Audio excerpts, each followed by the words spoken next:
کا دار و مدار ہے۔ اب آئیے نمبر 2، اسے پڑھیں جیسے کہ پڑھنے کا حق ہے۔ قرآن مجید کے پڑھنے کے ضمن میں پہلی بات یہ کہ اس کی تجوید صحیح ہونی چاہیے، مخارج صحیح ہوں، ہمیں معلوم ہو قاف اور کاف میں کیا فرق ہے، عین اور حمزہ میں کیا فرق ہے، ہا اور ہا چھوٹی ہے ان میں کیا فرق ہے۔ تو قرآن مجید کو تجوید کے ساتھ پڑھنا، تجوید کے ساتھ اس کی تلاوت کرنا یہ ضروری ہے۔ پھر یہ ہے کہ اسے اپنا روزانہ کا معمول بنانا۔ چنانچہ ہمارے صحابہ کرام رضوان اللہ تعالی علیہم اجمعین کا تو معاملہ یہاں تک تھا کہ بہت سے صحابہ ہر ہفتے ایک مرتبہ قرآن ختم کرتے تھے۔ ان میں سر فہرست حضرت عثمان بن عفان رضی اللہ تعالی عنہ، ہر ہفتے قرآن مجید ختم کرنا یہ ان کے معمولات میں شامل تھا۔ یہی وجہ ہے کہ قرآن مجید کی آپ 7 منزلیں آپ دیکھتے ہیں۔ یہ 7 منزلیں کیوں تھیں؟ یہ 7 منزلیں اسی اعتبار سے کہ ایک منزل روزانہ کی تلاوت کر کے ہر ہفتے میں قرآن مجید ختم کر لیا جائے۔ وہ تو بعد میں جب ہمارے اندر زوال پیدا ہو گیا اور وہ ذوق یقین میں کمی آ گئی تو اس کے بعد یہ ہوا ہے کہ پھر ہر مہینے ایک مرتبہ ختم کرنے کے لیے 30 پاروں میں تقسیم کیا گیا۔ لیکن یہ 30 پاروں کا وجود دور صحابہ میں نہیں تھا، یہ بعد کی پیداوار ہے۔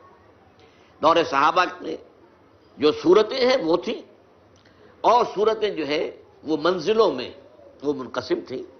تو یہ 7 منزلیں اس لیے تھی کہ روزانہ ایک منزل کی تلاوت کر کے ہر ہفتے میں قرآن ختم کر لیا جائے۔ اسی کا ایک حق یہ بھی ہے کہ اس قرآن مجید کے پڑھنے کا بہترین وقت وہ رات کی نماز ہے، تہجد کی نماز۔ یا ایھا المزمل قم اللیل الا قلیلا نصفہ او انقص منہ قلیلا او زد علیہ ورتل القرآن ترتیلا۔ اب ظاہر بات ہے کہ اس کے لیے لازم ہے کہ کچھ نہ کچھ قرآن یاد کریں۔ قرآن مجید کا یاد کرنا تو ایک تو حفظ یہ ہے، ایک حفظ یہ ہے کہ ہم میں سے ہر ایک کو کچھ نہ کچھ قرآن یاد ہونا چاہیے، اور سمجھنا چاہیے کہ جتنا قرآن مجھے یاد ہے وہی میری اصل دولت ہے۔ اور یہ قرآن پھر اللہ تعالیٰ توفیق دے تو رات کو تہجد کی نماز میں کھڑے ہو کر ترتیل کے انداز میں ٹھہر ٹھہر کر پڑھا جائے۔ تو یہ ہے قرآن مجید کے پڑھنے کا معاملہ کہ اسے پڑھا جائے جیسا کہ پڑھنے کا حق ہے۔ تیسری بات آئی ہے اس کو سمجھا جائے جیسے کہ سمجھنے کا حق ہے۔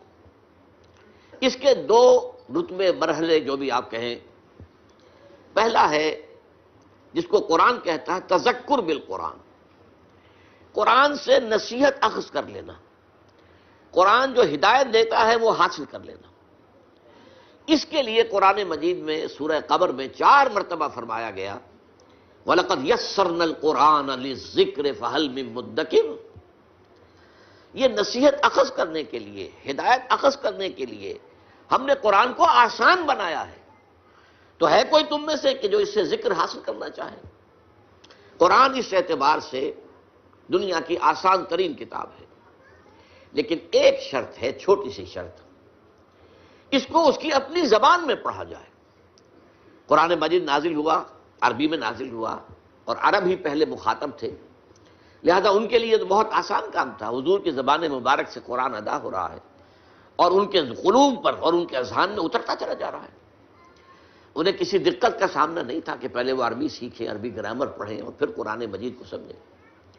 لیکن یہ جو تذکر بالقرآن ہے، قرآن مجید سے نصیحت اخذ کرنا، ایک ہے قرآن مجید پڑھ کر صرف ثواب حاصل کر لینا، میں اس کی بات تو ختم کر چکا، وہ تو جو تھا پڑھنا جیسا کہ پڑھنے کا حق ہے اس میں بیان ہو چکا۔ یقیناً تلاوت سے ثواب حاصل ہوتا ہے، اور آپ ظاہر بات ہے کہ اپنا وقت لگاتے ہیں، وضو کرتے ہیں، بیٹھتے ہیں، قبلہ رخ ہو کر بیٹھتے ہیں، پھر قرآن مجید کو پوری اس کی تعظیم کرتے ہوئے کھولتے ہیں اور پھر قرآن پڑھتے ہیں، تو آپ کی یہ محنت اور آپ کا جو وقت لگا ہے یہ اللہ تعالیٰ جو اس کا ثواب دے گا۔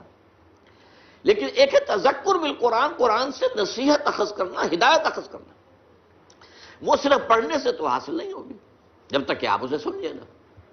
اور اس کی پہلی منزل یہ ہے کہ آپ اتنی عربی ضرور سیکھ لیں کہ آپ قرآن مجید کو تواتر کے ساتھ پڑھتے چلے جائیں اور اس کا ذکر، اس کی ہدایت آپ کے دل اور دماغ میں اترتی چلی جائے۔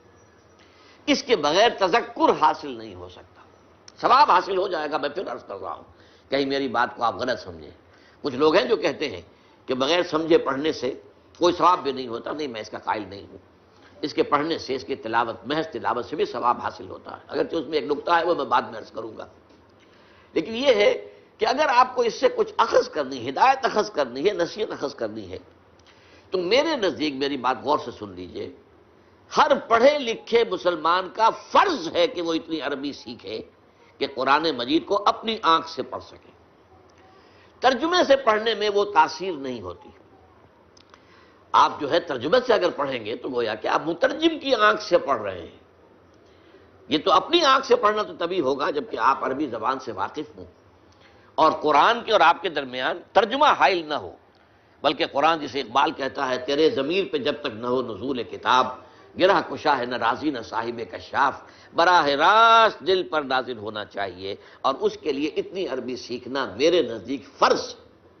غور کیجئے، آپ نے ایم اے کیا ہے، بی اے کیا ہے، ایم بی اے کیا ہے اور تعلیم حاصل کی ہے، ڈاکٹری پڑھی ہے، انجینئرنگ، اور عربی اتنی نہ سیکھ سکے کہ قرآن مجید کو پڑھ سکے، کیا جواب دیں گے اللہ کے ہاں؟ اللہ تعالیٰ کے سامنے حاضری ہونی ہے، قیامت پر ہمارا یقین ہے، یوم یقول الناس لرب العالمین، ہمیں حاضر ہونا ہے، جواب دہی کرنی ہے۔ تم نے میرے کتاب کی کیا قدر کی؟ تم نے اس کے لیے اتنی محنت بھی نہ کی، تم نے انگریزی اتنی پڑھی کہ انگریزوں کو پڑھا دو۔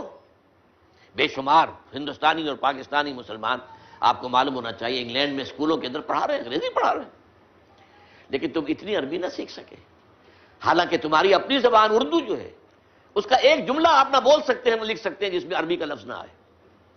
جملہ عربی کا لفظ ہے، لفظ عربی کا لفظ ہے، تو یہ تو ہماری زبان کے اندر جو ہے رچی بسی زبان ہے، پھر اس کو تم نے نہیں سیکھا تو ہمارے کلام کی کیا قدر کی تم نے؟